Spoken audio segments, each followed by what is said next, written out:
আজ দোকানে আনমোলের cream lemon মাজা, এটা আগে থেকেই ছিল আমার দোকানে, এটা নতুন ঢুকেছে।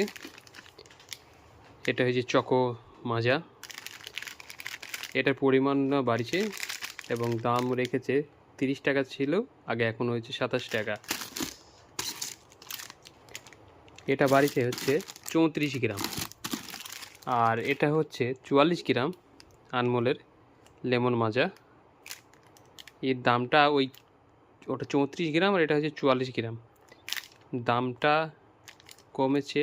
ওটা হচ্ছে 34 গ্রাম এক্সট্রা দেওয়ার জন্য, এটা 44 গ্রাম দেওয়ার জন্য দামটা 30 টাকা করেছে। এবার তোমরা বলো এই দুটো বিস্কুটের মধ্যে তোমাদের কোনটা পছন্দ, কমেন্টে জানাও।